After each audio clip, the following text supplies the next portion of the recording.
السلام عليكم ورحمة الله وبركاته. النهاردة جايبة لكم طريقة عمل كفتة الجمبري. عندي بصلاية كبيرة، وعندي ربطة شبت، وربطة بقدونس، وربطة كزبرة، وعندي نص كيلو من الرز.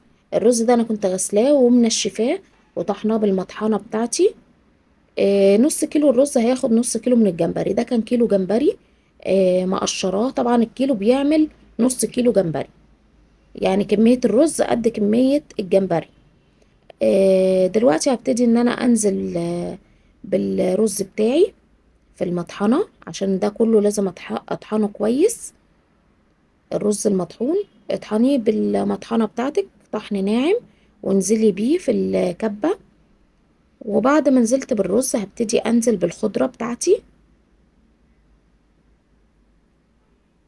بعد كده هنزل بفصوص الثوم، فصين 3 توم كده، وهنزل بالجمبري بتاعنا.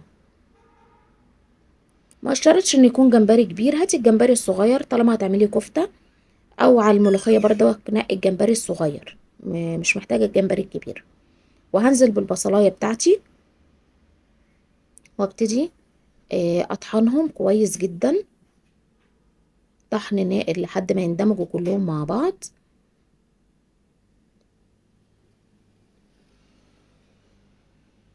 طبعا عارفين كفتة الجمبري طعمها بيبقى جميل جدا وخطيرة جدا، ودي طريقة مختلفة.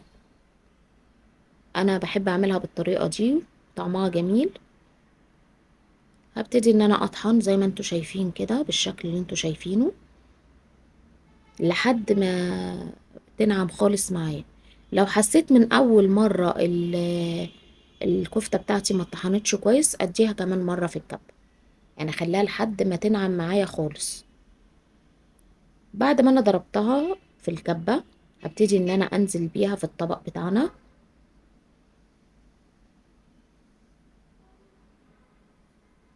بس لازم تكون كمية الرز زي كمية الجمبري عشان تبقى حلوة كده وماسكة نفسها. هبتدي انزل بمعلقة من الملح، نص معلقة من الكمون، نص معلقة من الفلفل الأسود. حابة تشطشطيها حطي نص معلقة شطة،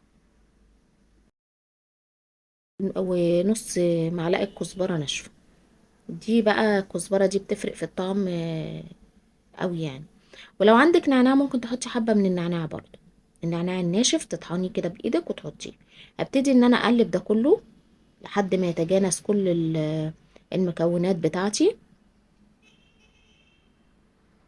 اقلب تقليب حلو قوي.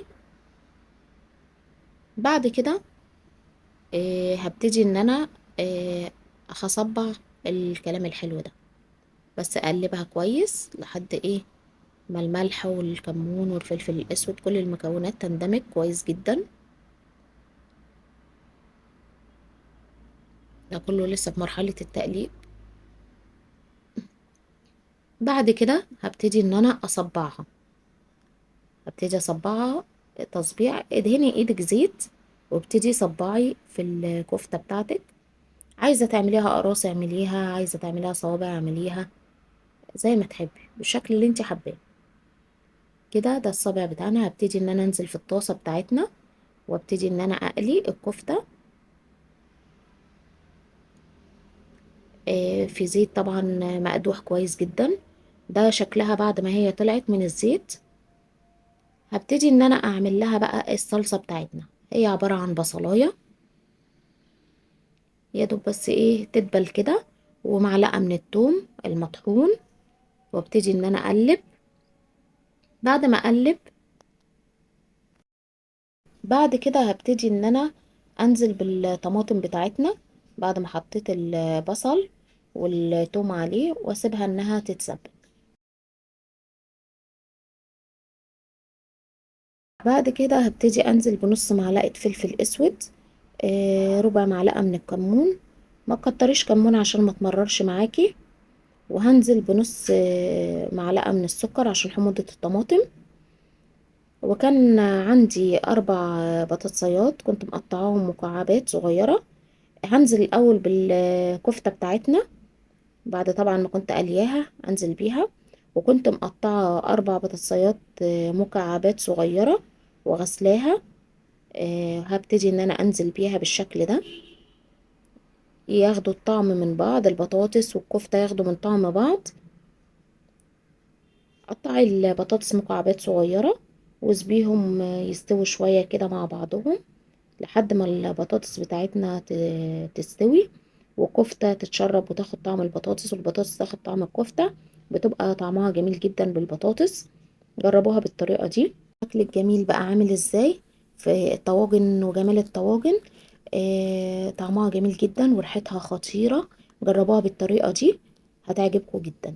ده الشكل النهائي بالنسبة للكفتة بتاعتنا، حطيتها في طواجن وحطيتها في الفرن. لو عجبكم الفيديو اعملوا لايك واشتراك لقناة أكلة حلوة.